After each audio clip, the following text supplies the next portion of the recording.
আসসালামু আলাইকুম। আমি শাহ আলম। আজকে কোভিড-19 করোনা 2021 করণীয় বিষয়বস্তুর পর্যালোচনা ও আলোচনা করার জন্য আজকে ফ্রেম অনুষ্ঠানে আমরা 4 জন গুণীজনকে আমন্ত্রণ জানিয়েছি আমাদের স্টেজে। আজকে এই 4 গুণীজন এই করণীয় সম্পর্কে বিশ্লেষণ করবে সমাজের মানুষের মাঝে মানুষকে পথ চলার জন্য। আজকে আমরা কি দেখি, কোভিড-19 একটা বিভৎস কঠিন একটা জায়গায় অদৃশ্য এক মহামারী আমাদেরকে কুরে কুরে খাচ্ছে, আমরা দেখি না। আজকে ছেলের লাশ পড়ে থাকে বারান্দায়, পিতা মা ভাই বোন শুধু তাকিয়ে তাকিয়ে দেখে। বাবার লাশ পড়ে থাকে রাস্তায়, ছেলে মেয়ে তার স্ত্রী কন্যা সবাই শুধু তাকিয়ে তাকিয়ে দুপুরা চোখের জল ছাড়া কিছু ফেলতে চাচ্ছে না, কাঁদছে। কখন বেয়ারেশের মতো তাদের লাশটা বহন করে নিয়ে যাবে কোনো এক ফেরিওয়ালা। তারপরও যুদ্ধ করে আমাদের বাঁচতে হয়, আমরা বাঁচতে চাই। সে বাঁচার জন্য আজকে উপায়গুলো খণ্ডন করবে এই 4 গুণীজন। আমরা এই কোভিড-19-তে শুধু বাংলাদেশ নয়, সমগ্র বিশ্ববাসী আজকে অকথ্য ভয়ে কাতর হয়ে সৃষ্টিকর্তার কাছে ক্ষমা চাচ্ছে, দীর্ঘ নিঃশ্বাস ফেলে ক্ষমা চাচ্ছে। আমরা এই করোনার মহামারী থেকে মুক্তি চাই। হে আল্লাহ, তুমি আমাদেরকে মুক্ত করো, এই সমাজকে মুক্ত করো, মানুষকে মুক্ত করো।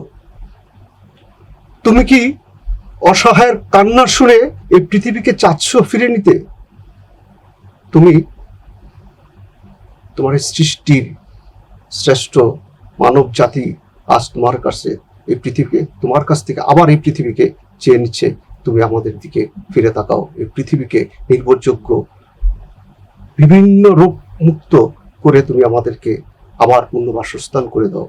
তাই আমি আজকে এই আলোচনায় আজকে এই 4 গুণীজন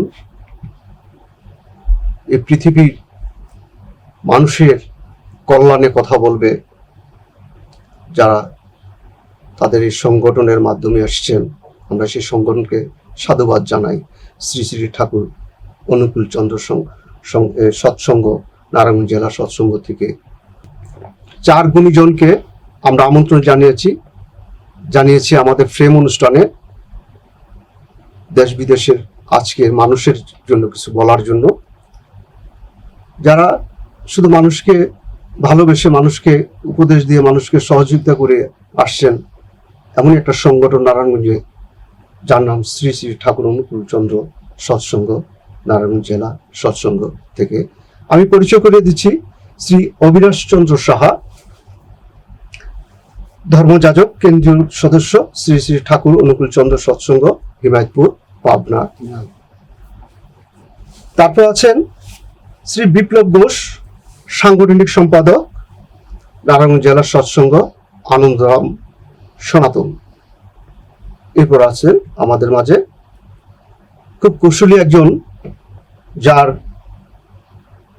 এই করোনাকালীন সময়ে মানুষের পাশে বিভিন্ন জিনিসপত্র নিয়ে, যেমন অ্যান্টিবায়োটিক, অনেক ফর্মুলা নিয়ে মানুষের কাছে এসেছিলেন এই করোনা নিধন করার জন্য। আমি সেই স্যারের সাথে পরিচয় করে দিচ্ছি। শ্রী সমাপ্ত কুমার সাহা, সহযোগী অধ্যাপক ও বিভাগীয় প্রধান, রসায়ন সরকারি তুলনামূলক কলেজ, নারায়ণগঞ্জ, উপদেষ্টা, নারায়ণগঞ্জ জেলা সৎসঙ্গ। জয়গুরু। এরপর যার কথা বলতে আমার খুব আগ্রহ জাগে, যে বিভিন্ন সামাজিক সংগঠনগুলোতে এই করোনাকালীন সময় নিজের পারিবারিক দায়িত্ববোধ থেকেও সে বাইরে সামাজিকভাবে বিভিন্ন কর্মকাণ্ডে নিজেকে জড়িয়ে রেখেছিল মানুষের সেবায়। শ্রী বিশ্বজিৎ সাহা, সাধারণ সম্পাদক নারায়ণগঞ্জ জেলা সৎসঙ্গ আনন্দধাম সনাতন নারায়ণগঞ্জ। এই আইনন টেলিভিশনের পক্ষ থেকে ও আমরা ফ্রেম অনুষ্ঠানের পক্ষ থেকে আপনাদেরকে সাদর সম্ভাষণ জানাচ্ছি, আন্তরিক অভিনন্দন। আপনারা আসছেন আমাদের মাঝে কষ্ট করে আজকে মানুষকে কিছু বলার জন্য। শ্রী সমাপ্ত কুমার সাহা স্যার, আপনার কাছে একটা প্রশ্ন, যে এই করোনাকালীন শুরু থেকে মানুষের সেবার জন্য যে আপনার শ্রী শ্রী অনুকূল ঠাকুর যে আপনার সৎসঙ্গ নারায়ণগঞ্জে একটা কর্মকাণ্ড ছিল বৃহত্তর, এই বৃহত্তর কর্মকাণ্ডকে একটা সাংগঠনিক পর্যায়ে গুছিয়ে মানুষের মাঝে আপনার যে সেবা নিয়ে গিয়েছিলেন, ওই মুহূর্তটায় মানুষ তো বিপর্যয় অবস্থা ছিল, তাদের দেখে আপনার কি অনুধাবন হয়েছিল আপনাদের মনে? ধন্যবাদ আপনাকে। এনএন টিভি কর্তৃক আয়োজিত আজকের এই যে আলোচনা সভা কোভিড-19 2021 এবং আমাদের করণীয়, এই সম্পর্কে আপনি যে প্রশ্নটা করেছেন অত্যন্ত একটি গুরুত্বপূর্ণ ভালো প্রশ্ন। আজকের এই অনুষ্ঠানে সর্বপ্রথমেই আমি আমার পরম আরাধ্য দেবতা, পরম প্রেমময়, আমার ধ্যেয়, আমার জীবন চলার পথপ্রদর্শক শ্রী শ্রী ঠাকুর অনুকূল চন্দ্রের রাতুল চরণে জানাই শতকোটি প্রণাম।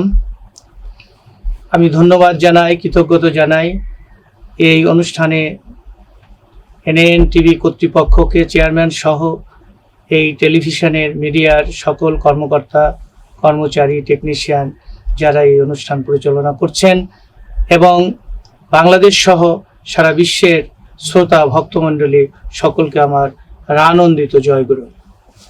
আপনি যে প্রশ্নটি করেছেন সেই প্রশ্নের উত্তরে বলছি, আমরা সৎসঙ্গে অর্থাৎ নারায়ণগঞ্জ সৎসঙ্গ একটি ধর্মীয় প্রতিষ্ঠান।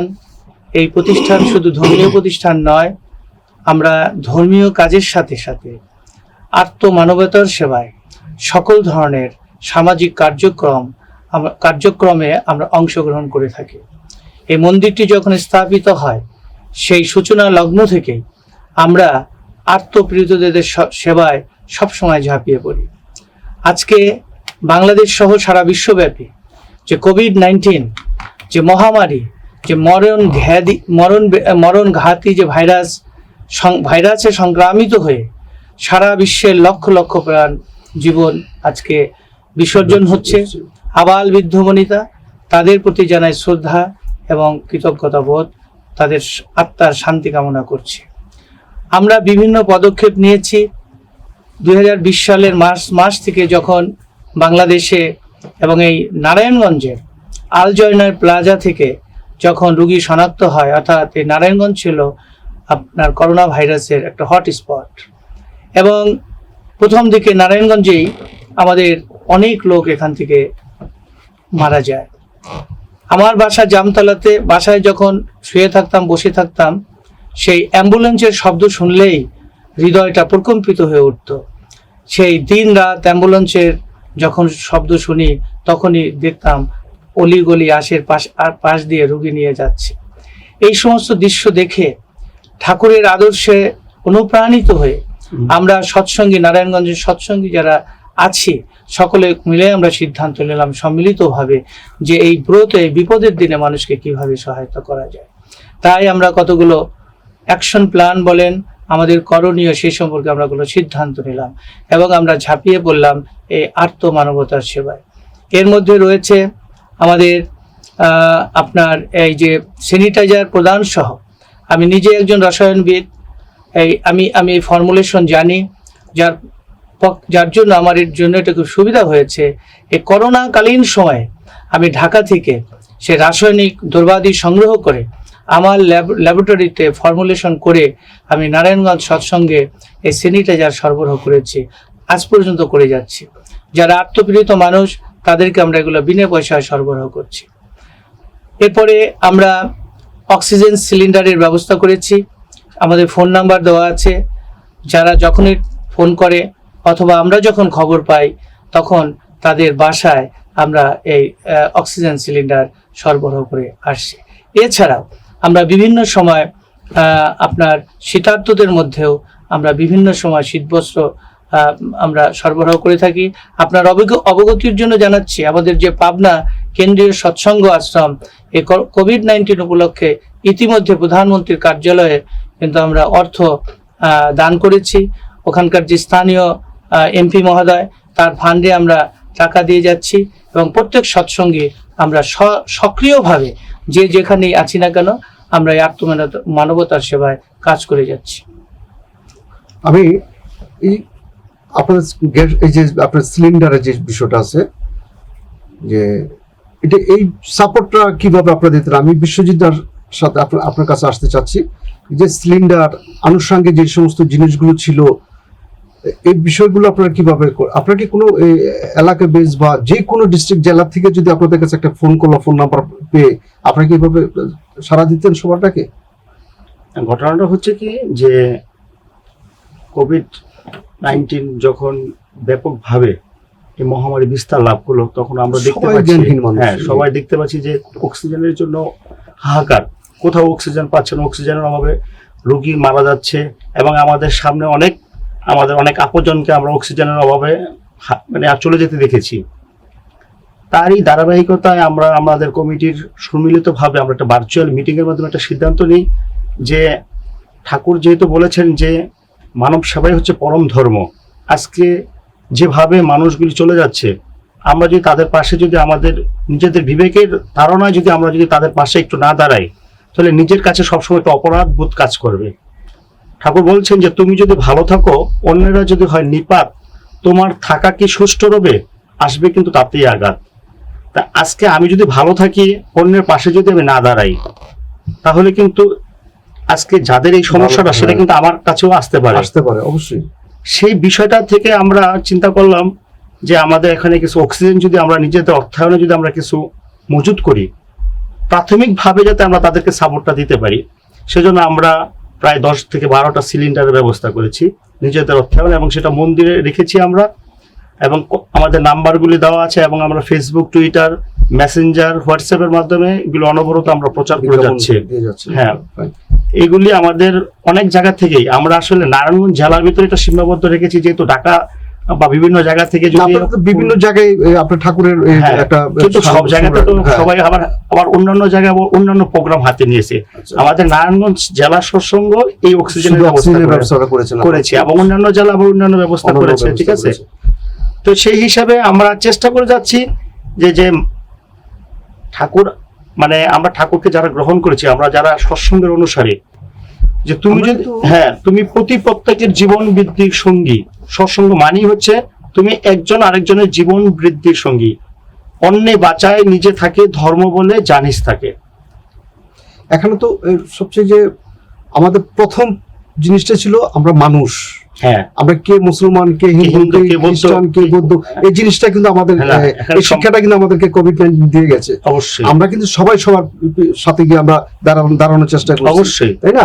এই যে আপনাদের যে অনুভূতিটা, এই ইচ্ছে শক্তিটা আপনারা কিভাবে সঞ্চয় করতে পারলেন? মানে ভয় ঢুকে নেই মনের ভিতরে যে আমি যাবো কিনা? হ্যাঁ, প্রথম যখন করোনা বাংলাদেশে প্রবেশ করেছে, তখন কিন্তু আমাদের সবার ভিতরে একটা আতঙ্ক, এবং দেখা যায় প্রাথমিক অবস্থার মধ্যেই আমাদের খুব আপনজন 2-1 চলে গেছে। আমরা কিন্তু তার অন্তিম মুহূর্তে কিন্তু আমরা সেখানে তাকে বিদায় বা শ্রদ্ধা জানাতে পারিনি। এটা ভয় কাজ করছিল, জি ঠিক আছে, যে রাস্তায় বের হলেই হয়তো আমাকে আক্রমণ করবে। যেহেতু আমরা একটা পরিবার পরিজন নিয়ে ঘরে থাকি, বাসার থেকেও পারমিট করে না যে বের হওয়ার জন্য। তারপরে চিন্তা করে মনের, যেহেতু আমরা ঠাকুরকে গ্রহণ করেছি, আমাদের ভিতরে একটা সাহস কিন্তু এভাবে থাকে যে তুমি যদি মানুষের ভালো করো, তোমার মঙ্গল অবশ্যম্ভাবী, তুমি মানুষের কল্যাণে কাজ করে যাও। আপনি কি যে নারায়ণগঞ্জের মানবতা ফেরিওয়ালা খুরশেদ আর হলো আপনার টিম 11 মানে রিপন বাওয়াল, হ্যাঁ এদের যাতে এর একটা অনুপ্রাণিত, হ্যাঁ মানে তারা যে নারায়ণগঞ্জে মানে যেভাবে মানে করোনার জন্য যেভাবে নাকি কাজ করছে, হ্যাঁ তো মানে এই ধরনের কাজ মানে অন্য কাউকে দেখি নাই। আমরা ওই খানপুরের সেট আছে, কিন্তু খুরশেদ ভাই আর হলো রিপন ভাওয়াল মানে খুব প্রচার, মানে ওনারা খুব নিবেদিত পান হিসাবে কাজ করে গেছে। কিন্তু হ্যাঁ, আমরা রিপন ভাওয়ালের সাথে সম্পৃক্ত, মানে মাঝে মাঝে মানে যাই, মাঝে মাঝে যাই। তার যে কথাটা মানে আপনি আপনি বললেন, মানে এখানে হিন্দু মুসলমান মানে কোনো কোনো ভেদাভেদ ভেদাভেদ নেই, নেই। না। কিন্তু ঠাকুরের আমার একটা বাণী আছে, জি। সেই বাণীটা হলো মানুষ আপন টাকা পর যত পারিস মানুষ ধর। তা আমরা এই বাণীটার উপর মানে আমরা যে মানে আত্মমানবতার যে স্তম্ভটা। যে স্তম্ভটা, আত্মমানবতার যে সেবাটা, আমরা ওটা মানে ঠাকুর যে আদর্শটা মানে সেই দিকে আমরা লক্ষ্য মানে ওইটাই ওটা নিয়ে আমরা কাজ করছি। ওইটা হলো কিন্তু অনুপ্রেরণা শক্তি। আমার ঠাকুর কিন্তু মানে 100 বছর আগে বলে গেছেন, মানে একটা বাণীর মাধ্যমে বলেছেন, ঝড় উঠেছে চলছে তুফান, কলির প্রলয় দেখছিস না, বিপদ তোদের সামনে আরো, মর্মে কিটা বুঝিস না। বাহ, চমৎকার। হ্যাঁ, তাই মানে আমার ঠাকুর যে মানে প্রতি 100 বছর পর পর মানে যে বিপদটা আসে, কিন্তু বিভিন্ন মহাপুরুষটা কিন্তু বিভিন্ন ভাবে মানে হ্যাঁ। ইঙ্গিত দিয়ে গেছেন। কিন্তু আমার ঠাকুরও ঠিক মানে এই ইঙ্গিতটা দিয়ে গেছেন আমরা যে আমরা এই বিপদে পড়বো।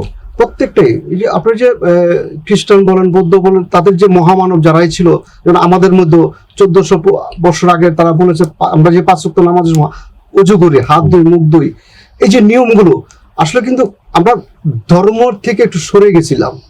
হ্যাঁ, সবাই যার যার ধর্ম থেকে সরে আসছি, এই কারণে আজকে আমরা সবাই এই কষ্টটা ভোগ করছি। জি, ভোগ করছি। জি। এই মানে আমরা নিজেরা যদি মানে সতর্কভাবে থাকি, আজকে যে কোভিড মানে 19 এটা কি বলছে আমার ঠাকুর কিন্তু আগে বলছে হাতে নাকে মুখ দিলে কিন্তু হাত ধুতে হতো।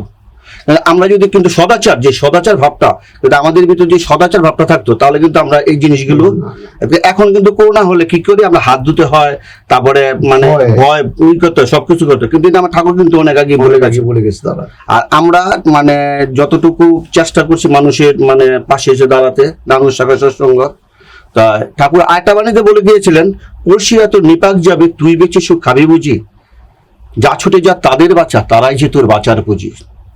তা আমরা এই আদর্শটাকে মাথায় নিয়ে আমরা এই কাজ করছি এবং চেষ্টা করে যাচ্ছি। আমরা শুধু এই করোনা ভাইরাসের জন্য না, আমরা প্রতি বছরই মানে শীতকালীন আমরা শীত বস্ত্র এবং বিভিন্ন সময়ে এই সংগঠনের মাধ্যমে আপনারা অনেক সেবা বিভিন্ন সময় মানে যেমন কেউ মানে বিয়ে শাদিতে এবং কারো মনে করেন মৃত্যু হয়েছে, আমরা এটা চেষ্টা করি যে আমাদের মানে সামর্থ্য অনুযায়ী আমরা এটা দিতে খুব চেষ্টা করি। ধন্যবাদ, খুব সুন্দর। আমি এই বর্তমান লকডাউন যে হচ্ছে সরকারি একটা নিয়ম, মানুষকে বাঁচানোর জন্য যে তারা স্বাস্থ্য মন্ত্রণালয়ের সরকারি আদেশ অনুযায়ী যে কাজটা করতেছে, আমাদের তো উচিত সরকারের নির্দেশনাগুলো মেনে চলাটা। আজকে লকডাউন অবস্থা যদি আমরা এখনো বেপরোয়া আমরা বলা যেতে পারে। আমি আপনার কাছে এই বিষয় নিয়ে একটু কথা বলতে চাচ্ছি যে মানুষকে কিভাবে আপনি একটু সতর্ক করবেন ঘরে থাকার জন্য, এটা মানা উচিত সবারই। আপনার ভাষায়। ধন্যবাদ শালম ভাই,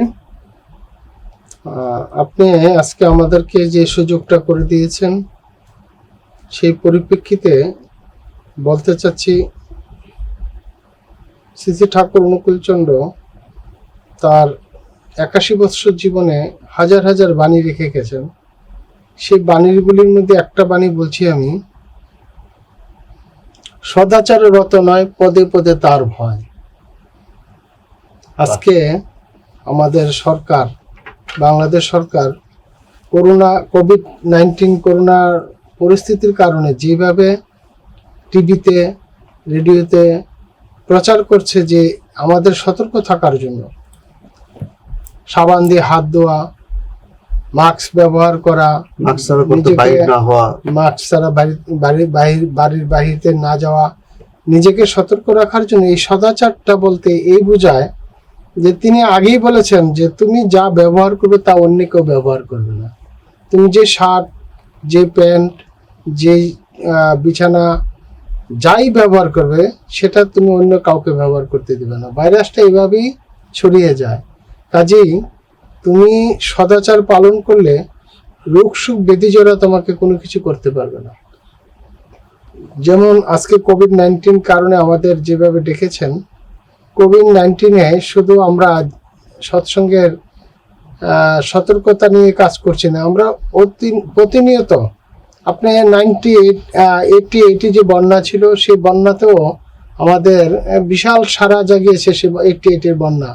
আমরা আমাদের এই শ্রী ঠাকুর অনুকূলচন্দ্রের আশীর্বাদে এই আমাদের মন্দির, নারায়ণগঞ্জ মন্দির থেকে আমরা জনগণকে মহল্লায় মহল্লায় ঘুরে ঘুরে জল এবং চাল ডাল এসব দেওয়ার জন্য আমরা যথেষ্ট খাবার। চেষ্টা করেছি এবং আমাদের কর্মী বাহিনী আনন্দের সহিত হাসতে হাসতে সেই কাজ করেছে। কারোর মধ্যে কোনো কষ্ট ছিল না, আনন্দ ছাড়া। যেমন আপনি যে কথাগুলি বলছেন, আমার শ্রদ্ধেয় সমাপ্ততা বলে গেছেন যে আমাদের এখান থেকে শুধু সেবামূলক কাজে শুধু একটা দুইটা না, যখন যা প্রয়োজন হয় আমাদের সাধ্য অনুযায়ী আমরা চেষ্টা করি করে দেওয়ার জন্য।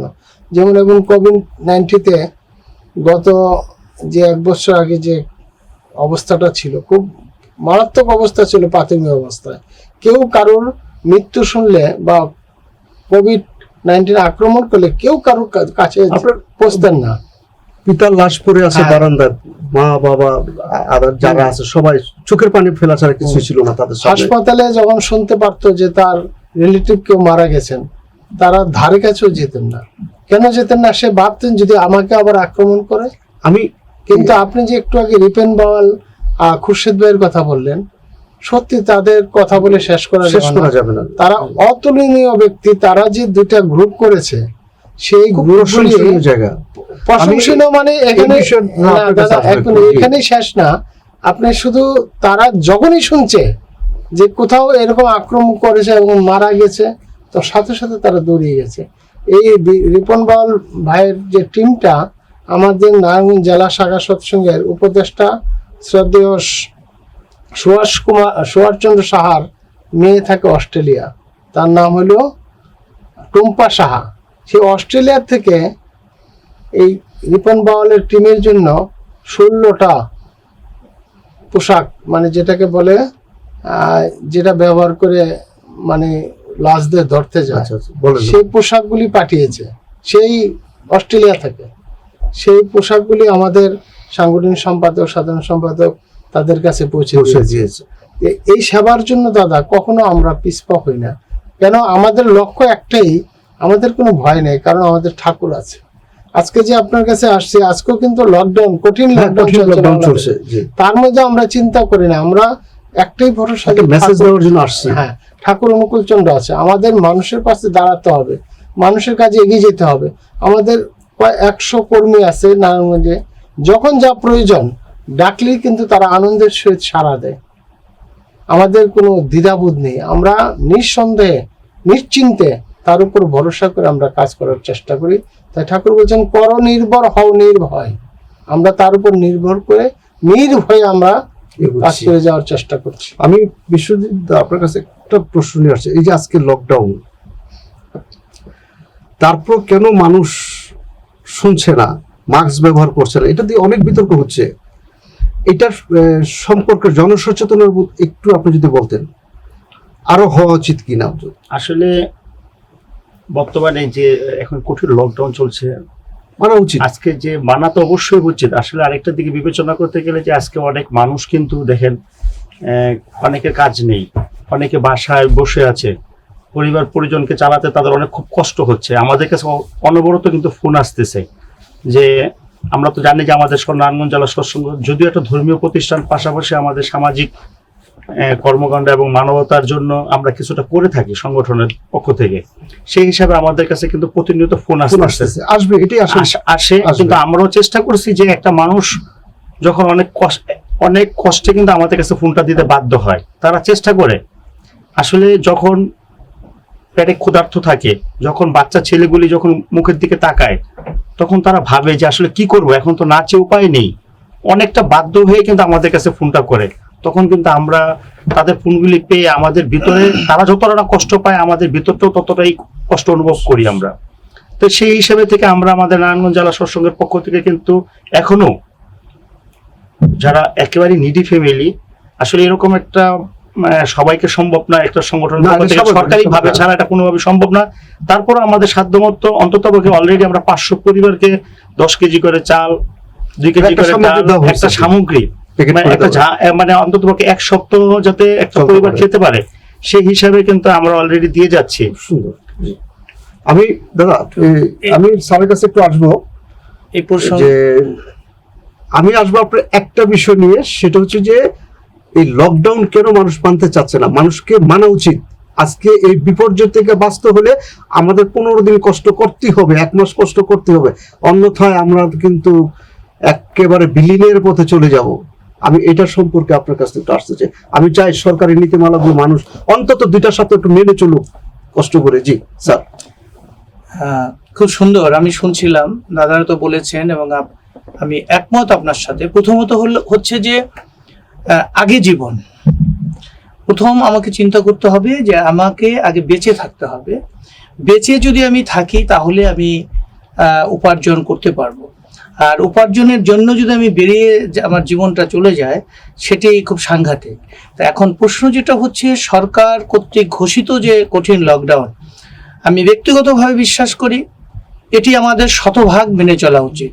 আমরা জানি এটি করতে যেয়ে অনেকের জন্যই এটি কষ্ট হবে, বিশেষ করে যারা শ্রমজীবী মানুষ, যারা দিন এনে দিন খায়। আমি সরকারের কাছে আবেদন করব যে এই বিষয়টি নিশ্চয়ই কর্তৃপক্ষ সহৃদয়ের সাথে এটি বিবেচনা করবেন।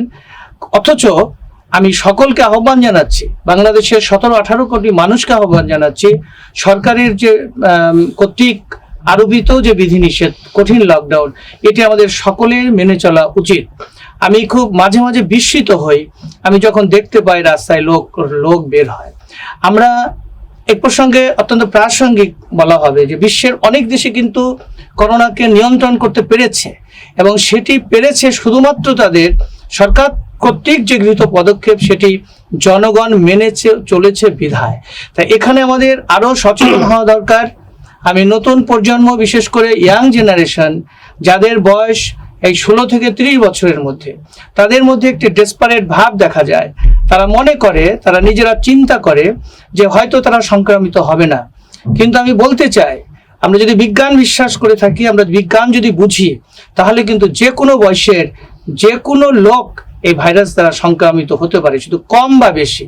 আরেকটি বিষয় মনে রাখতে হবে যে আপনি হয়তো মনে করছেন যে আপনার বয়স কম, আপনি সংক্রামিত হবেন না, কিন্তু আপনি যখন বাইরে আসছেন তখন কিন্তু আপনি সেই ভাইরাসটাকে বাসায় নিয়ে যাচ্ছেন। সেখানে আপনার বয়োবৃদ্ধ মা আছে, বাবা আছে, আত্মীয় স্বজন আছে, চাচা আছে, চাচি আছে, দাদা আছে, দাদি আছে, তাদের কথাও ভাবতে হবে। আপনার একার নিরাপত্তার কথা বিষয়ে ভাবলে হবে না। সুতরাং আমাদেরকে সকল সময় যখনই আমরা বের হব, যদি অতি প্রয়োজনে বেরোতে হয়, আমরা অবশ্যই মাস্ক ব্যবহার করব। আর বিধিনিষেধ সেটি ঠিক আছে, এটিকে কঠোরভাবে যাতে এটার প্রয়োগ হয়, আমি কর্তৃপক্ষের কাছে সেই আবেদন করছি। কারণ আমরা অস্ট্রেলিয়ার কথা জানি, নিউজিল্যান্ডের কথা জানি, আমরা কানাডার কথাও জানি, তারা কিন্তু করোনাকে প্রথম দিকে বেশ তারা নিয়ন্ত্রণ করতে সক্ষম হয়েছে। এখানে এই কোভিড-19 আমাদেরকে কি শিক্ষাটা দিয়ে গেল স্যার? এখানে একটা বিশাল আকার একটা ধাক্কা কিন্তু এই মানব জাতিকে দিয়ে গেছে, এবং সে মানব জাতি কতটুকু আমরা শিখলাম সেই ব্যাপারটা যদি আপনি বলতেন। আমি যেটা বলতে চাই, খুব ভালো প্রশ্ন। এখানে এই প্রশ্নের সাথে আমার আবেগ জড়িত। আমি একজন সৎসঙ্গী হিসাবে শ্রী শ্রী ঠাকুর অনুকূল চন্দ্রের চরণে আমি আশ্রিত হয়েছি, তার দীক্ষা নিয়েছি, তাকে আমি ধারণ করেছি মনে প্রাণে। তার আদর্শ, তার যে নীতি, পঞ্চনীতি, যোজন যাজন নিষ্ঠভীতি সস্তনী সদাচার, এর মাধ্যমে আমি শপথ নিয়েছি, যেদিন আমি দীক্ষা নিয়েছি, যে আমৃত্যু যেন তার আদর্শকে বহন করে চলতে পারি। সেই আদর্শের প্রেক্ষিতে, আদর্শকে ধারণ করে মাথায় লালন করে আমি বলতে চাই যে আমাদের সকলকে মঙ্গলের পথে, ন্যায়ের পথে, সত্যের পথে যদি আমরা জীবনযাপন করতে পারি, সদাচারের মাধ্যমে সকল রকম দুর্নীতি থেকে মুক্ত হয়ে, স্বজনপ্রীতি হয়ে, ঈশ্বরমুখী হয়ে, আল্লাহমুখী হয়ে আমরা যদি সৎভাবে সদাচারের মাধ্যমে জীবনযাপন করতে পারি, তাহলেই আমাদের রক্ষা। কারণ এই সদাচার এবং ঈশ্বরের প্রতি যে ভালোবাসা, আল্লাহর প্রতি যে ভালোবাসা, সেটি আমাদের শক্তিকে অনেক গুণ বাড়িয়ে দেবে। সর্বপ্রেমে আমি মনে করি আমাদের দুর্নীতির রাহুগ্রাস থেকে আমাদের বেরিয়ে আসতে হবে। এই অসততা মানুষের কিন্তু হৃদয়কে খুব দুর্বল করে দেয়। এবং এই যে মানুষের দুর্বলতার ভিতরে যে দুর্বলতা আছে, এটার সম্পর্কে আপনি একটু বলেন দেখি। মানুষ এই কোভিড-19 মানুষের অবকাঠামোটা ভেঙে ফেলছে, একটা সামাজিক ব্যবস্থাপনা ধ্বংস করে ফেলছে, তারপর কিন্তু আমরা বাঁচতে চাই, তাই না? এখন আপনার এই সম্পর্কে কিছু একটা বলেন দেখি। এই 19 থেকে কিভাবে মানুষকে, ওই যে স্যার বলল যে মাস্ক পরে অবশ্যই বেরোতে হবে এবং নিজেকে নিয়ন্ত্রণ করার জন্য এবং তার পরিবারকে বাঁচানোর জন্য তাকে নিয়ন্ত্রণ করতে হবে, এটার বিষয়ে আপনি একটু বলতেন। যদি আমরা সরকারের যে বিধিটা মানে নিয়ম কানুনটা যদি আমরা মানে ঠিক মতন মানে মেনে চলি, তাহলে আমরা কিন্তু এর থেকে পরিত্রাণ পেতে পারি। সম্ভাবনা আছে এতে পরিত্রাণ পেতে। কিন্তু আমরা যে যারা নাকি দিনমজুর আছে তাদের অনেক কষ্ট হয়, তাদের কিন্তু চলতে অনেক কষ্ট হয়, কিন্তু এই কষ্টটাকে সহ্য করে যদি আমরা যে মানে সরকার যে নাকি মানে নিয়ম কানুন গুলি আমাদেরকে দিয়েছেন, তা আমরা যদি 15 দিন যদি এই জিনিসগুলো মেনে চলি, তাহলে আমরা কিন্তু অনেকটা এই মানে রোগ থেকে, করোনা থেকে আমরা বাঁচতে পারি। কারণ হচ্ছে যে আমি যদি অসুস্থ জাগি, যদি একদিনের বিছানায় থাকি আমাকে কষ্ট করতে হবে, 20 বছর বিছানায় থাকবো আমাকে 20 বছর কষ্ট করতে হবে, তা আমি 15 দিন কেন কষ্ট করব? আমাদের সবাইকে ভাবতে হবে মানে মানুষটা আপন, রোগটা কিন্তু আপন না। কিন্তু আমাদের ভাবতে হবে আমাদের সমাজের জন্য, আমাদের ব্যক্তির জন্য, আমাদের পরিবারের জন্য, আমাদের সন্তানের জন্য আমাদের এই এই নিয়ম কানুন মেনে চলা উচিত। আমি বিশ্বজিৎ দা, আপনি বলেন দেখি কিছু, এই কোভিড-19 আপনি কিভাবে ফেস করতেছেন এবং আপনার পরিবারকে আপনি কিভাবে ফেস করবেন, আপনার পার্শ্ববর্তী সমাজকে আপনি কিভাবে ফেস করতেছেন এবং তাদের জন্য কি করণীয় আপনার? আমি আবারও একটা কথা বলতে চাই, আমি ঠাকুরের বাণী দিয়ে, আমরা যেহেতু ঠাকুরকে অনুসরণ করি এবং ঠাকুরের আদর্শটাকে আমরা লালন করি, পালন করি, আমাদের নিজেদের চলনে চরিত্রে করার চেষ্টা করি। আমরা পারছি কিনা জানি না, ঠাকুর দেখতেছেন, তারপরেও বলি আমাদের চেষ্টাটা আমরা করতেছি। ঠিক। ঠাকুর বলছেন যে বিপদ আপদ দেখলে কারুর না ডাকতে যাস সে তাই, যেমনে পারিস মুক্ত করিস। বিপদ আপদ দেখলে কারুর না ডাকতে যাস সে তাই, যেমনি পারিস মুক্ত করিস, যাতে বিপদটা তার কেটেই যায়। এই যে আমরা, এই যে আজকে চারিদিকে যে আপনি করোনা নিয়ে যে আমরা এই আতঙ্ক, আজকে আমরা এখানে আমাদেরকে আমন্ত্রণ করেছেন, ঠিক আছে, আমাদেরকে করোনা সম্পর্কে দুটো কথা বলার একটা যে মেসেজ দেওয়ার জন্য আমাদেরকে, যদি জিনিসটা দেখতেন আপনার চোখের সামনে আপনার দিকে আসতেছে, আপনি কি করতেন?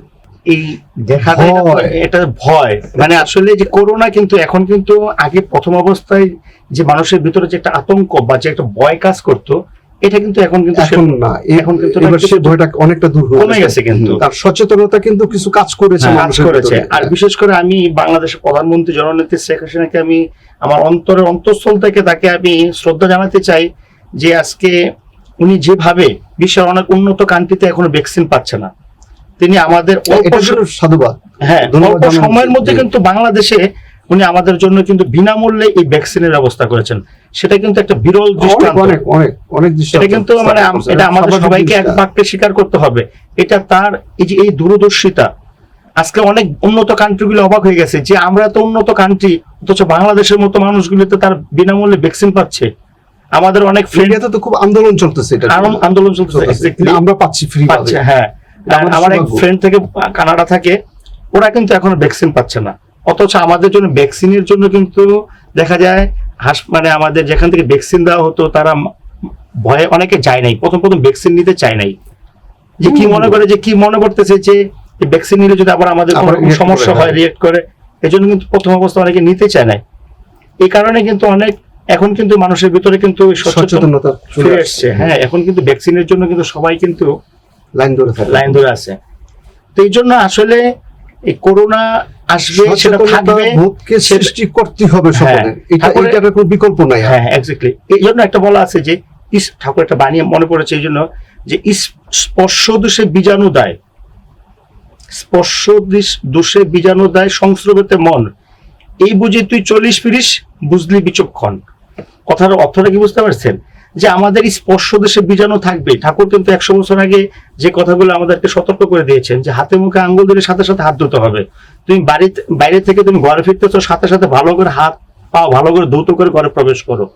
কারোর গামছা তুমি আরেকজনের গামছা আরেকজনের ব্যবহার যাতে না করে, কারোর বিছানা যাতে আরেকজনকে বিছানায় বসতে না দেওয়া হয়, কারোর জামা কাপড় যেন আরেকজন বিছানায় কেউ না পড়ে। এগুলিতে স্পর্শ দেশে কিন্তু বীজাণু কিন্তু ছড়িয়ে পড়তে পারে। এর জন্য কিন্তু ঠাকুর কিন্তু আসলে আমরা ধর্মটাকে অনুসরণ করি পরে ঘটার আমাদের জীবনে যখন এই রোগ সুখ দারিদ্র এগুলো যখন আমাদেরকে আক্রমণ করে, তখন আমরা বুঝতে পারি যে তখন আমাদের ধর্মটাকে অনুসরণ করার কথা মনে হয়। শরীরটা আপনার, হ্যাঁ, কিন্তু শরীরটাকে চিকিৎসা করতেছে কি ডাক্তার, তাই না? তা আপনার শরীর আপনার নিয়ন্ত্রণে নাই, আপনার জন্য আরেকজনের আপনার শরীরকে ট্রিটমেন্ট দিচ্ছে, আপনার শরীরকে ঠিক করে দিচ্ছে, এটাই তো মানে অমানবিক। আমার শরীর আমাকে ঠিক রাখতে হবে, আমি কেন অবশ্যই। ডাক্তারের কাছে যাব? আমরা সেই জায়গাটাই আসতে পারছি না এই জন্য কেন? এটা আমি আজকে civic rehabilitation আমাদের অবিনাশ চন্দ্র শাহ, অবিনাশদার কাছে এই প্রশ্নটা হচ্ছে যে কেন নিজের প্রতি এত অবহেলা মানুষের? আসলে যেহেতু আপনি একটা ধর্ম যাজক, একজন ধর্মানুপ্রাণিত মানুষ, হ্যাঁ। ধর্ম বহন করে বিভিন্ন জায়গায় যাচ্ছেন, আপনার তো একটা মেসেজ থাকতে পারে সমাজের প্রতি। তা আমরা কেন নিজের শরীর, আমার শরীর আমি কেন দেখবো না, আমার শরীর কেন ডাক্তার দেখবে? আমি কেন আমার শরীর প্রতি সচেতনতা এত রাখি না, সচেতন করে রাখি না আমার শরীরকে?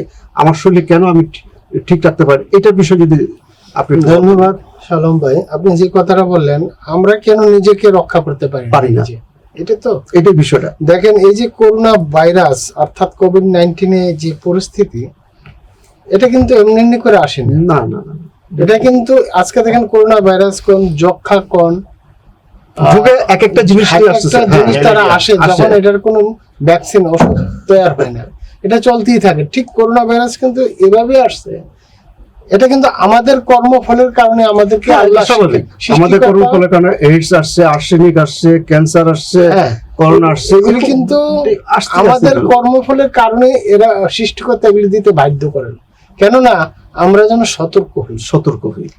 কিন্তু তাই বলে কিন্তু আপনি দেখেন এত কোটি কোটি মানুষের মধ্যে সবাইকে মেরে ফেলছে না। আমরা যারা খুব কঠিন পর্যায়ে চলে গেছি, মানবতার বাইরে, মনুষ্যত্বের বাইরে, মানে আমরা কেউ প্রকাশ করি আর কেউ করি না। তখন যারা করি না, হ্যাঁ। আমরা সমাজ জানে যে লোকটা খুব ভালো, নিজেকে সতর্ক করি না, তখনই কিন্তু তাকে আক্রমণ করে। আজকে করোনা ভাইরাস কিন্তু আমার আচার আচরণ ব্যবহারের জন্য এই পৃথিবীতে আসতে বাধ্য হয়েছে। হ্যাঁ, এটা স্বাভাবিক। এখন আপনি যে প্রশ্নটা করলেন যে আমরা কেন নিজেকে রক্ষা করতে পারি না, আমরা রক্ষা করতে তখনই পারবো, আমার বিশ্বাস, আমার শ্রী ঠাকুর অনুকূলচন্দ্র বলছেন, বিজ্ঞানী ধর্ম, ধর্মই বিজ্ঞান। কেননা তিনি আমাদের দীক্ষা, যখন তার সৎ দীক্ষায় দীক্ষিত হই, তখন প্রাথমিক অবস্থায় তিনি আমাদের 3টা পয়েন্ট দেন: যজন, যাজন, ইষ্টবৃত্তি। যদিও ব্যাখ্যা করতে গেলে সময় লাগবে, এই যজন, যাজন, ইষ্টবৃত্তি কিন্তু আমাকে নিজেকে পালন করতে হবে। তার সংক্ষেপে আমি বলছি, যজন মানে তার যে নির্দেশগুলা, সেই নির্দেশগুলা আমরা নিজের চরিত্রে গঠন করব। তারপরে যাজন মানে এই যে করার ভিতর যে রেজাল্টটা সৃষ্টি হয়, সেটা মানুষের দুয়ারে দুয়ারে পৌঁছে দেওয়া। দেওয়াটা। আর ইষ্টবৃত্তি মানে মানব সেবার জন্য, মানে বিশ্বের মঙ্গলের জন্য আমরা একটা অর্থ প্রতিদিন তার নির্দেশ মতো রাখি, সেটা তার কাছে পৌঁছে দেয়, তিনি মানব সেবার জন্য এটা ব্যয় করেন।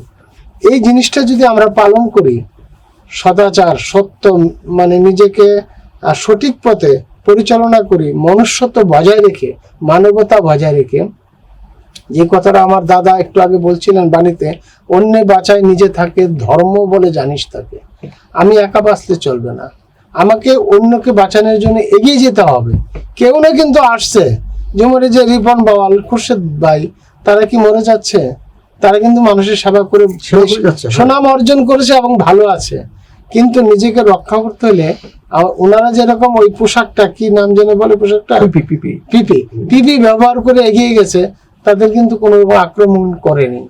কারণ আমরাও যদি, সৃষ্টিকর্তারও একটা মানে আশীর্বাদ আছে, আশীর্বাদ আছে, কিন্তু এই যে বিশ্বাস, এই যে মানবতার উপর, নিজের উপর একটা সদাচার, বিশ্বাস, যে আমি যদি সঠিক পথে নিজেকে পরিচালনা করি, তাহলে আমাকে আক্রমণ করতে পারবে না। আমি জানি না, আমি কিন্তু নিজে একজন মানে খুব রোগে আক্রান্ত ব্যক্তি। আমার 3বার হার্ট অ্যাটাক, 1বার বাইপাস, 1বার 3টা রিং পড়া, তারপরে আমার ডায়াবেটিস। তার মধ্যে দিয়েও কিন্তু দাদা আমি কিন্তু এগিয়ে চলছি। আমার অনেক বাধা আসে পরিবার থেকে, আমি থেমে নেই, কেননা আমার উদ্দেশ্য, আমার সাধ্য অনুযায়ী যতটুকুই পারি মানব সেবা আমাকে এগিয়ে যেতে হবে। আর এই নিয়ে মনে হয় আমি ভালো আছি।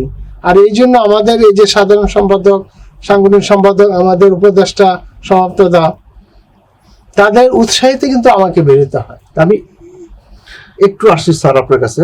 আমি প্রসঙ্গে জি, একটু- আমি যে দাদা যে প্রসঙ্গটা আলোচনা করলো, এটার ব্যাপারে আপনি যদি একটু। হ্যাঁ, আমি একটু, দাদা ঠিকই বলেছেন, আমি শুধু একটু আপনার সাথে যোগ করব। সেটি হলো যে আমরা কেন নিজেকে, আপনি প্রশ্ন করেছেন নিজেকে কেন নিরাপদ রাখতে পারছি না, সরাসরি উত্তর যদি আমি দেই, সেটা আমাদের সচেতনতার অভাব। আমরা পুরোপুরি সচেতন নই। আমি যদি আমার জীবনটাকে বুঝি যে আমি শুধু একা নয়, আমার উপর আমার স্ত্রী, আমার সন্তান, পরিবার, মা বাবা অনেকেই নির্ভরশীল, সুতরাং আমার প্রোটেকশন আমাকে নিতে হবে। এই বোধটুকু যদি আমার থাকে তাহলে নিশ্চয়ই আমি বাইরে যাব না, এবং আমার যে করণীয় অর্থাৎ স্যানিটাইজার ব্যবহার করা, বাইরে গেলে অতি প্রয়োজনে বাইরে গেলে মাস্ক পরা, এই সচেতনতা বোধটি খুব একান্ত জরুরি সবার।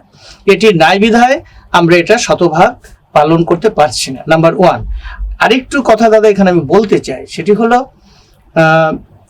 আমি একজন বিজ্ঞানের ছাত্র, এবং ঠাকুর অনুকূলচন্দ্র কিন্তু তার জীবন দশায় মানব কল্যাণে বিভিন্ন পদক্ষেপ গ্রহণ করেছে।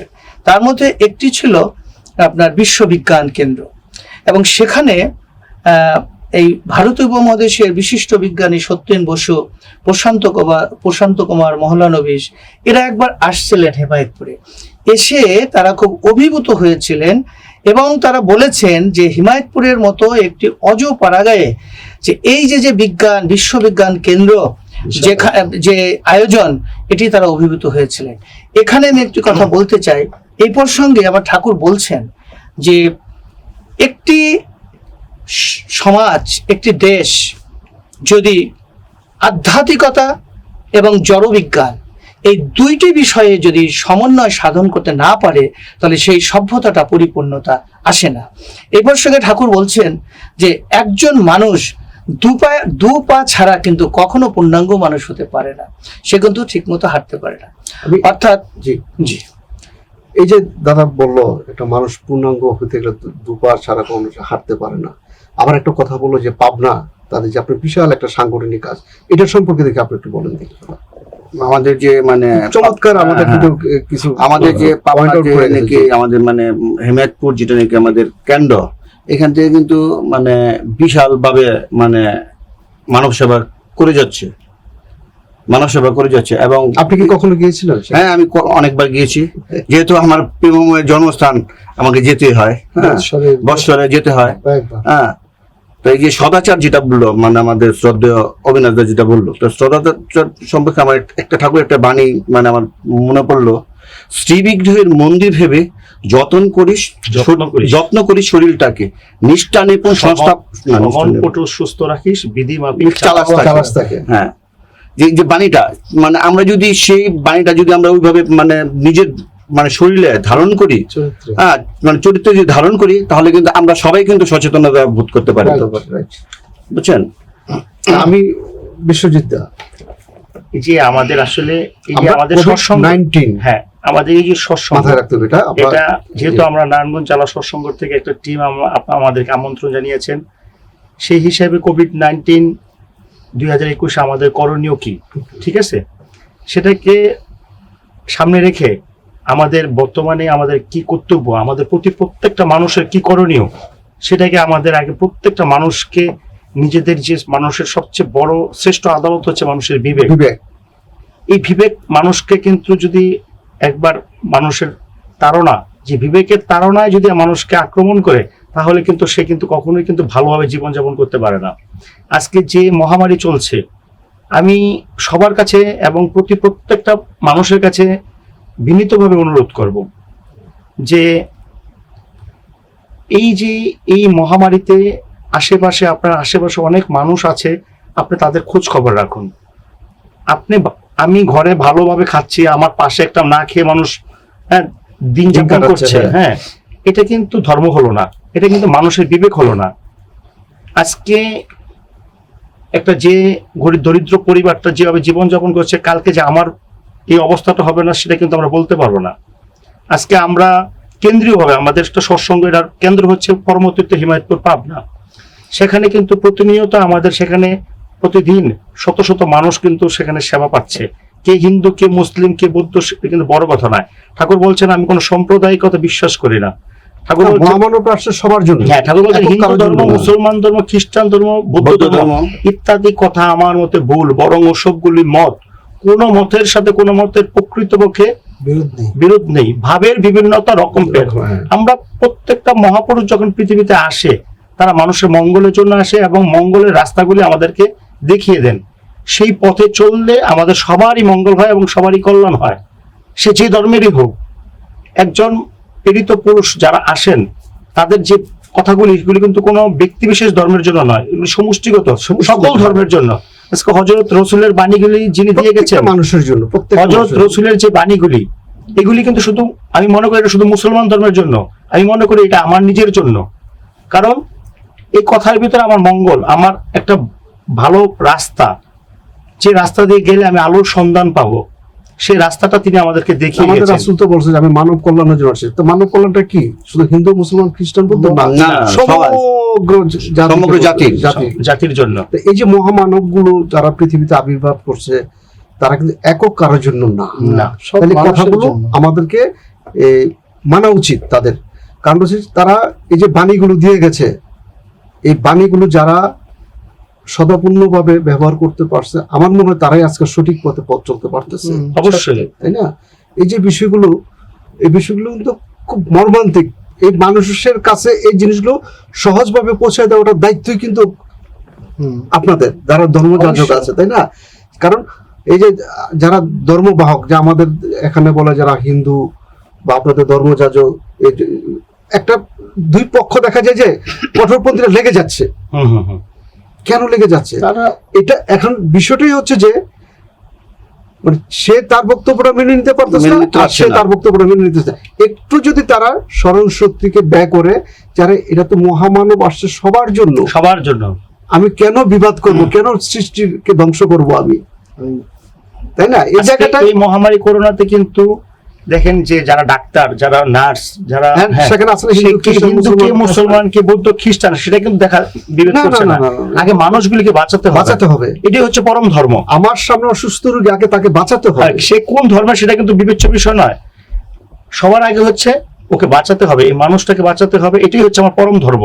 আপনি একটু বলেন দেখি যে কথাটা রেজদুল, আপনি ধর্মে সবাই বাঁচে পারে, সম্প্রদায়টা ধর্ম না রে। হ্যাঁ, একদম। ধর্মে সবাই বাঁচে পারে, সম্প্রদায়টা ধর্ম না রে। আমরা যদি সম্প্রদায়টা মানে কোনো না ধরে, আমরা শুধু আমরা মানুষ হিসাবে মানে ধরি, মানুষ হিসাবে ধরি। মানুষও ধরি, তা আমাদের প্রত্যেকটা মানুষেরই উচিত একজন আরেকজনের পাশে এসে পাশে দাঁড়ানো। দাঁড়ানো। দাদা, আপনি একটু বলেন দেখি এই যে পাশে এসে দাঁড়ানোর বিষয়টা। আসলে দেখেন, এই যে করোনা কোভিড-19 কারণে আজকে আমরা এখানে উপস্থিত হয়েছি। আবার পূর্ববর্তী বক্তা স্নেহের বিপ্লব ঘোষ যে কথাটা বললেন, ধর্ম সবাই বাঁচে মারে, সম্প্রদায়টা ধর্ম না। সম্প্রদায় বলতে কি বুঝি? আমাদের কোনো জাতের ভেদাভেদ নেই, আমরা সবাই এক। একটু আগে যে আলোচনা করলেন সৃষ্টিকর্তার কথা, প্রত্যেকটা অবতার পুরুষ পৃথিবীতে যারা আসেন, তারা সত্যি মানব মঙ্গলের জন্য সবকিছু নিয়ে আসেন। আমরা যদি তাদের এই নীতিবিধিগুলা শ্রদ্ধা ভক্তি সহকারে পালন করে চলি, তাহলে কিন্তু আমাদের কারোর সাথে কারণ বিপদ হতে পারে না। এই যে একটু আগে বললেন না, দুজন কট্টরপন্থীর সাথে লেগে যায়, তার মানে কি দাদা? আমি যে দুজন সাথে লেগে যায়, তারা দুজন একজনও সৃষ্টিকর্তাকে লক্ষ্য করে চলে না, কেউ কারোর দিকে তাকিয়ে যদি লক্ষ্য করে চলতেন, এক আদেশে চলে যারা তাদের নিয়ে সমাজ গড়া। শ্রী ঠাকুর বলছেন, এক আদেশে চলে যারা তাদের নিয়ে সমাজ গড়া। যে সৃষ্টিকর্তা যে আদেশ আমাদের দিয়ে গেছেন, সেই আদেশ যদি আমরা মেনে চলি, তাহলে কিন্তু আমাদের সমাজ গড়াটা কোনো কঠিন কোনো ব্যাপার হয়ে দাঁড়াবে না। আজকে এই কোভিড-19 আজকে দেখেন আমাদের সরকার, মহামান্য প্রধানমন্ত্রী যে সতর্কতা আমাদের দেশে তিনি করে যাচ্ছেন, অনেকে হয়তো আমরা ভাবি তিনি এইভাবে লকডাউন দিলে কিভাবে আমরা জীবনযাপন করব। উনি যদি এইভাবে গাড়ি ঘোড়া, বাজার ঘাট সব বন্ধ করে দেন, কিভাবে বাঁচবো? আসলে আমাদের বুঝতে হবে, হয়তো 15 দিন বা 1 মাস আমরা কষ্ট করব, মরে যাব না। অথচ আমাদের বাঁচার জন্য কিন্তু আমাদের প্রধানমন্ত্রী এইভাবে আমাদেরকে সাবধান করে দিচ্ছেন। আমার স্নেহ বিশ্বজিৎ শাহ একটু আগে বলছিলেন যে ভ্যাকসিনগুলা যেভাবে প্রধানমন্ত্রী আমাদের দেশে এনেছেন, সেটা কোনো রাষ্ট্র কিন্তু এত সহজে পান নাই। আমরা কি ভুলে যাব যে প্রধানমন্ত্রী কত বড় আমাদের সেবা দিয়েছেন? তা কি বলার মতো? আজকে কোভিড-19 যদি সরকার যে নির্দেশগুলি দিয়েছেন, আমরা যদি একটু সহ্য যুদ্ধ করে চলি, তাহলে কিন্তু আমাদের জীবনে এই কোভিড-19 আক্রান্ত করতে পারবো না। আপনি দেখছেন এই বাচ্চাদের জীবনটা ছেলে মেয়েরা লেখাপড়া কোন পর্যায়ে চলে গেছে। একটা মা বাবাও কি বলছে আমার বাচ্চাদের ছেলে মেয়েদের জীবনে কি হবে, বাঁচবে না, বা তাদের জীবন শেষ হয়ে গেছে, তারা কিন্তু সেটা ভাবছে না। ভাবছে যে এই কটা বৎসর যদি লেখাপড়া নাও করে, কিন্তু আমার সন্তান তো মরে যাবে না, তার পরবর্তীতে আবার শিখবে। আর যতটুকু পারি আমরা আমাদের ঘরে বা সরকার অনলাইনে সেই ক্লাসগুলি করাচ্ছে, থেমে নাই।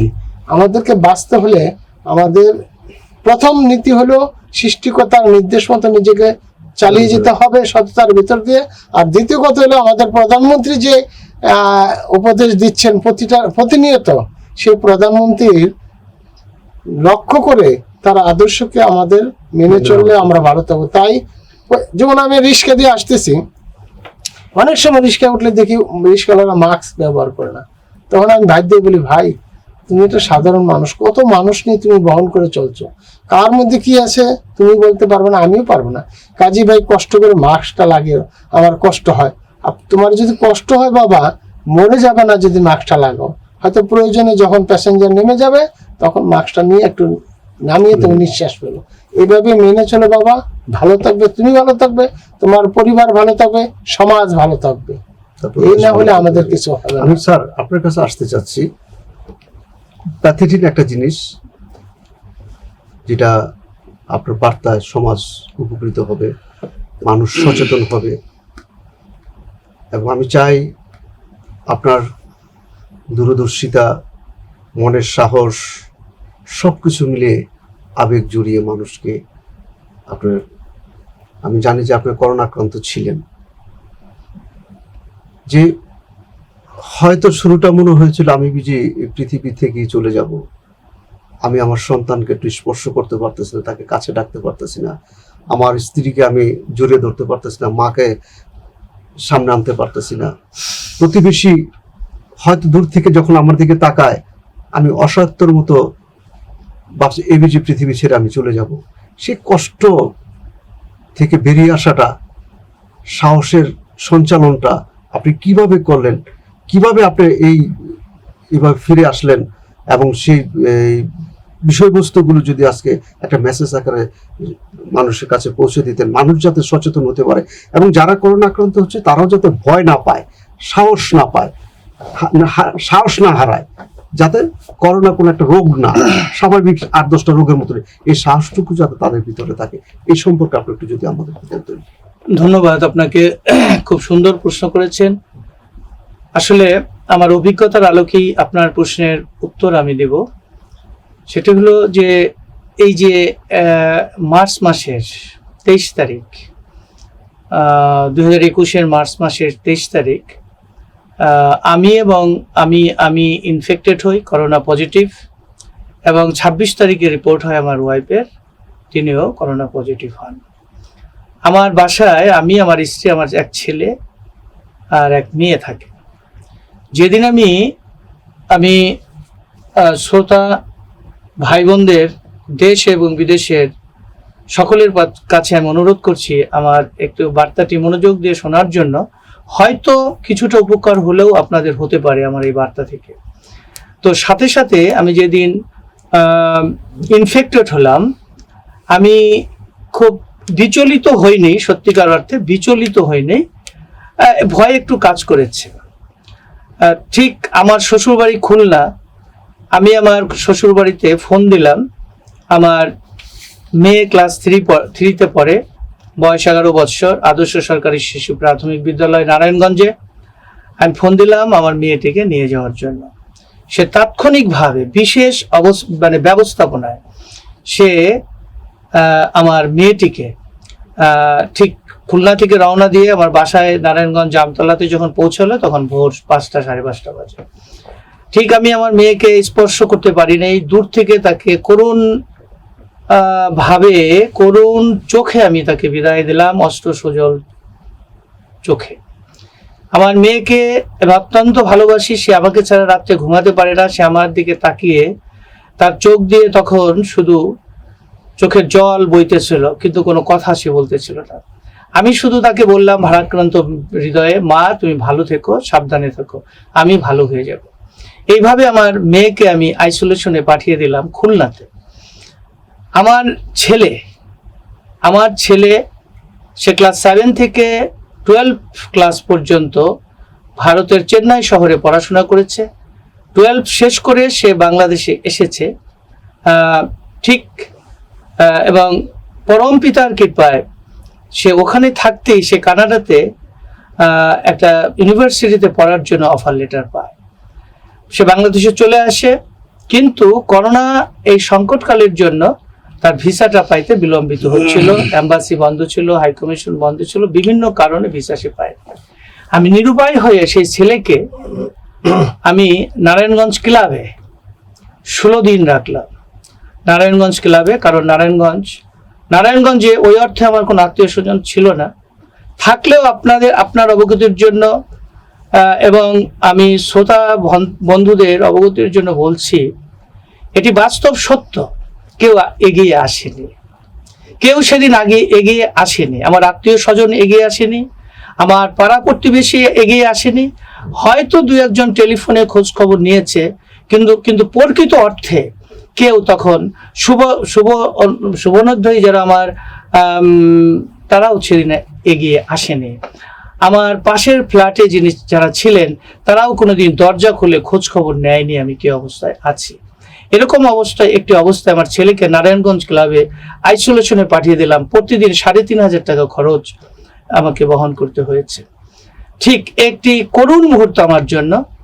এরপরে ছেলের তো ভিসা আগেই চলে আসছিল, 7ই এপ্রিল তার কানাডাতে যাওয়ার ডেট। তখন আমরা দুইজনেই ইনফেক্টেড। সবচেয়ে করুণ কাহিনী হচ্ছে যে আমার ওয়াইফ অর্থাৎ আমার ছেলের মা শেষ 15 দিন তার সন্তানের সামনে কোনো ভাত রান্না করে দিতে পারেনি, তার লাগেজটা পর্যন্ত গুছিয়ে দিতে পারেনি। আমার বাড়ির দারোয়ান এসে আমার ছেলের লাগেজ গুছিয়ে দেয় এবং সে নারায়ণগঞ্জ ক্লাবে এই কয়েকদিন খাওয়া দাওয়া করেছে। একদিন তার মাকে টেলিফোন করে বলছে, মা আমার প্রত্যেক দিন এই ক্লাবের খাবার খেতে, বিরিয়ানি পোলাও খেতে ভালো লাগে না, কতদিন ভাত খাই না তোমার হাতে, আমি চলে যাব। সেই দৃশ্য কিন্তু আমি ভুলতে পারিনি। এরকম একটি অবস্থায় আমার সন্তানকে বিদায় দিতে হয়েছে, সে চলে গেছে 7ই এপ্রিল। কিন্তু সে গেছে, আমি নির্দ্বিধায় বলি, আমি সত্য কথা বলি, সবসময় ঠাকুরের পথে আছি। কারো কথায় হয়তো মনে কষ্ট হতে পারে। সে একটি গাড়িতে, সামনের গাড়িতে গেল, আমার ওয়াইফ করোনা পজিটিভ অবস্থায় আমি আমার প্রাইভেট কারে পিছনের গাড়িতে আমরা এয়ারপোর্ট পর্যন্ত তাকে পৌঁছে দিয়ে আসছি। বাসায় একটা 40-এ তার ফ্লাইট ছিল। আমরা প্রায় রাত্রি 3টার সময় আবার নারায়ণগঞ্জে ফিরি। তো এখন এই যে প্রতিবেশী আমার খোঁজ খবর নেয়নি বা আত্মীয় স্বজন খোঁজ খবর নেয়নি, হয়তো মনে একটু কষ্ট পেয়েছি, কিন্তু সেটা আমি মেনে নিয়েছি, কারণ এটি বাস্তবতা। ঠাকুর আমাকে এই শিক্ষাই দিয়েছেন, যে সকল পরিস্থিতি তোমার, ঠাকুর সত্যানুসারে বলছেন, দুঃখও একরকম ভাব, সুখও একরকম ভাব, এবং তুমি সকল পরিস্থিতির জন্য প্রস্তুত থাকো। এই যে শিক্ষা আমি ঠাকুরের আদর্শ থেকে পেয়েছি, আমি কষ্ট পেইনি, হয়তো মনে ব্যথা পেয়েছি, আমি সাথে সাথেই আবার আমি কিন্তু আমার যে কনফিডেন্স এটি কখনো আমি হারাইনি। আমার যখন একটু অক্সিজেন লেভেলটা 93-92-তে চলে আসলো, আমি অক্সিমিটার দিয়ে দেখলাম, আমি বললাম আমার ওয়াইফকে আমার ভালো লাগছে না, আমি হসপিটালে ভর্তি হই। আমার ওয়াইফ বলছে তুমি নাম ধ্যান করো, একমাত্র ঠাকুর আমাদের শেষ আশ্রয়, পরম আশ্রয়, তুমি নাম ধ্যান করো, আমি তোমার কাছে বসে আছি, ঠাকুরের নাম ধ্যান করো। তো আপনার অবগতির জন্য বলছি, ঠাকুর আমাকে যে দীক্ষা দিয়েছেন, যে নাম দিয়েছেন, অলমোস্ট 24 ঘন্টা ঘুমের ঘরেও আমি সেই নাম ধ্যান করতাম। ঠাকুরের সেই যে বিগ্রহ আমি সেটি তার সামনে করে এইভাবেই আমি পরিস্থিতিটা অতিক্রম করছি। একটু বলি আপনাকে, যেই প্রতিবেশী আমাকে সাহায্য করতে আসেনি, সে যখন করোনা ইনফেক্টেড হলো, আমি কিন্তু তার বাসায় খাবার ঠিকই পৌঁছে দিয়েছি। আমি ঠাকুরের কাছ থেকে এই আদর্শটাই পেয়েছি। ধন্যবাদ, খুব চমৎকার আপনার যে ফিলিংসটা, অনুভূতিটা মানুষ শুনলো। আশা করি সমাজ উপকৃত হবে, মানুষ সচেতন হবে। তবে এই বিষয়ে আপনার কাছে একটু আসতে চাচ্ছিলাম, একটু ভিন্ন একটা জায়গায় চলে আসি। এমন একটা মর্মান্তিক একটা জায়গা আমরা ছিলাম, আর এই জায়গাতে একটু আলাদা একটা জায়গা আমরা চলে আসতে চাচ্ছি। সেটা হচ্ছে যে এই যে কোভিড-19, আপনি কি পেলেন এটা থেকে? কি শিক্ষা গ্রহণ করলেন আপনার সমাজের জন্য? আপনার সমাজকে পরবর্তী জীবনে কি দিতে পারবেন যদি বেঁচে থাকি আমরা সবাই? কোভিড-19 আমাদের অনেক কিছুই শিখিয়ে গিয়েছেন। এই কোভিড-19 আমরা যে আমাদের যে প্রিয়জনকে হারিয়েছি, সে হারানোর যে ব্যথা, এটা এখনো ভোলা যায় না। এবং কোভিড-19 যিনি কি পরম প্রেমাস্পদ ঠাকুর অনুকূল চন্দ্র 100 বছর আগে যিনি কি আমাদেরকে বলে দিয়ে গেছেন, এই কোভিড-19 ঠিক তারই প্রতিফলন দেখিয়ে দিয়েছেন। কোনোখানে গেলে হাত পা ধুতে হয়, নাকে মুখে দিলে হাত পা ধুতে হয়। এই জিনিসগুলো আমাদেরকে এই কোভিড-19 এবং মানুষের মধ্যে যেই মানে মনুষ্যত্ব বোধটা এবং তাদের পাশে দাঁড়াতে হবে, এই বোধটা কে কি করছে জানি না, কিন্তু আমার ভিতরে যে আমি যে মানে ঠাকুর অনুকূল চন্দ্রের দীক্ষিত হয়েছি, প্রেমময় যে আদর্শকে মাথায় নিয়ে চলছি, আমি মনে করি আমার যে ঠাকুর যে আদর্শটা আমাকে দিয়েছেন, যে আমি মানুষের পাশে দাঁড়াবো, হ্যাঁ, এই বোধটা আমি সজাগ পেয়েছি। আমি হ্যাঁ। বিশ্বজিৎদের কাছে আসতে চাচ্ছি, সেই বিষয়টা হচ্ছে শ্রী শ্রী ঠাকুর অনুকূল চন্দ্র সৎসঙ্গ, নারায়ণগঞ্জ জেলার সৎসঙ্গ যেটা আছে, ওই সংগঠনের সাংগঠনিকভাবে আপনাদের আগামী পরিকল্পনা কিছু আছে কিনা? এবং আমরা জানি এই করোনা আমাদেরকে আরো হয়তো অনেক দূর নিয়ে যাবে, তবে আমরা এটা কামনা করি না। আমরা সবসময় চাই যে ভোর সূর্য উঠুক নতুন একটা আলো নিয়ে, আমরা যাতে করোনা মুক্ত হতে পারি সবাই। তারপরে কি মনে একটা ভয় সংকেত সবসময় কাজ করে যায়, অশনি সংকেত থাকে যে একটা এবিজির সামনে কিছু একটা হলো। তাই একটা সংগঠনের দায়িত্ব হচ্ছে যে একটা সাংগঠনিক পর্যায়ে সবাইকে একত্রিত করে সমাজের পিছনে দাঁড়ানোটা, এবং সেই দাঁড়ানোটা আপনার কতটুকু স্বাবলম্বী, এতে কি সরকারি কোনো সহযোগিতা হলে ভালো হতো, বা আরো সামাজিক কোনো সহযোগিতা পেলে ভালো হতো, বা তাদের কাছে সহযোগিতার জন্য কোনো আপনাদের অভিপ্রায় আছে কিনা, এটার বিষয়ে আপনি যদি একটু বলতেন। আচ্ছা, আমি একটু বলি। জি। একটু আগে আপনি যে প্রশ্নটা করেছেন সেটা হলো যে আসলে এই কোভিড-19 থেকে আমরা কি শিক্ষা পেলাম। জি। আসলে আমি এটা মনে মনে রিয়েলাইজেশন করেছি, সেটা হলো যে আসলে আমি অনেক মানুষকে দেখেছি যে মানুষের ভিতরে যে অহংকার ছিল, ঠিক আছে, মানুষকে মানুষ বলে তারা গণ্য করতো না, হ্যাঁ, ওই রকম মানুষগুলি এখন দেখি যারা ধর্মকে অনুসরণ করতো না, তারা নিজেদের খেয়াল খুশি মাফিক চলতো, তারা এখন কিন্তু ধর্মকে অনুসরণ করার চেষ্টা করছে। তাদের ভিতরে একটা ভয় কাজ করতেছে যে আসলে তো আমি যে কোনো মুহূর্তে করতে পারি। হ্যাঁ। এর জন্য কিন্তু তারা কিন্তু এখন ধর্মটাকে কিন্তু অনেকে অনুসরণ করে। আমি অনেক মুসলমান ভাইদেরকেও দেখেছি যে তারা অনেকে নামাজ রোজা পড়তো, এখন কিন্তু প্রতিনিয়ত নামাজ রোজা। নামাজের ভিতর তারা আমাদের হিন্দু ভাইদের মধ্যে আগে দেখেছি যে যারা মানে ধর্মটাকে মানে ধর্মের কথা বলে তাদের কাছে একটা হাসির পাত্র হতাম, গুরুত্ব দিত না, হাসির খোরাকের পাত্র হতাম। এই বয়সে ধর্ম কর্ম কত রকম তাদের কাছ থেকে আমরা প্রপাগান্ডা শুনেছি, ঠিক আছে, তারা কিন্তু এখন ধর্মকে অনুসরণ করতেছে। আমি এর জন্য আমি কিন্তু কোভিডকে স্বাগত জানাই একদিক দিয়ে, এটা যদিও একটা দুঃখজনক ঘটনা। আর পরের প্রশ্নতে আমি আসছি, সেটা হলো যে আমাদের নারায়ণগঞ্জ জেলা সৎসঙ্গের পক্ষ থেকে আগামী দিনগুলোতে আমরা কি কি আরো ব্যবস্থা নিতে পারি। খুব সুন্দর একটা প্রশ্ন করেছেন। আসলে আমরা কিন্তু এই যে কোভিড এখন 3য় ধাপ চলছে, এটা কিন্তু মানে প্রথম দ্বিতীয় তৃতীয় ধাপে এখন চলছে, ঠিক আছে। আমরা কিন্তু প্রথম ধাপের থেকেই কিন্তু আমরা আমাদের প্রস্তুতি নেওয়া শুরু করেছি, এবং বর্তমানে যে আগামীতে আমাদের আমরা ইতিমধ্যে একটা সিদ্ধান্ত নিয়েছি যে আমরা আরো অলরেডি 200 পরিবারকে আমরা আমাদের সাধ্যমতো আবার 500 পরিবারের পর আরো 200 পরিবারকে তাদের 700 পরিবার, তাদের ঘরে আমরা এই খাদ্য সামগ্রী পৌঁছে দেব। পাশাপাশি যাদের ওষুধের প্রয়োজন, আমি এই জিনিসটা বলতে চাচ্ছিলাম, যাদের মেডিসিনের প্রয়োজন, আমাদের অনেক আপনাদের সাপ্তাহিক একটা চিকিৎসা আমরা চিকিৎসা দিয়ে থাকি, এবং সেটা কি ফ্রি, সম্পূর্ণ ফ্রি, এবং আমরা ওষুধগুলো আমরা অনেক ফ্রি দিয়ে থাকি, অনেকটাই, সবটুকু না বলবো, অনেকটাই ফ্রি দিয়ে থাকি। এবং অনেকের যারা মানে রীতিমতো চিকিৎসা করে ওষুধ কিনতে পারে না, আমরা মেসেজ পেলে সাথে সাথে কিন্তু আমরা গিয়ে, আমাদের টিম আছে, আমাদের কয়েকটা ভলান্টিয়ার টিম আছে, ওই টিম সাথে গিয়ে ওষুধ কিনে। আমি একটা উদাহরণ দিই, কিছুদিন আগে একটা আমাদের প্রতিবেশী, আমাদের সামাজিক প্রতিবেশী, রাস্তাতে চলার সময় তার পায়ের উপর দিয়ে মানে সিএনজি যে অটো রিক্সাগুলো উঠে যায়, অল্প বয়সের মেয়ে, তার পাটা মানে 3টা টুকরো হয়ে যায়। তা ওরা একটু নিডি ফ্যামিলি, যখন আমাদের কাছে বললো, আমরা কিন্তু নারায়ণগঞ্জ জেলার সৎসঙ্গের পক্ষ থেকে তার সম্পূর্ণ চিকিৎসা আমরা অলরেডি A to Z, তার চিকিৎসা থেকে শুরু করে তার খাওয়া থেকে শুরু করে আমরা কিন্তু এই মানবতা। আজকে দেখেন তারা কিন্তু এখন বারবার বলে যে সৎসঙ্গ এমন একটা প্ল্যাটফর্ম, আজকে সৎসঙ্গের এই সহযোগিতা পেয়েছি বিদায় আজকে তাদের সাথে আমরা আমরা আপনাদেরকে ডাকতে পেরেছি এই সমস্ত হ্যাঁ। গুণগান।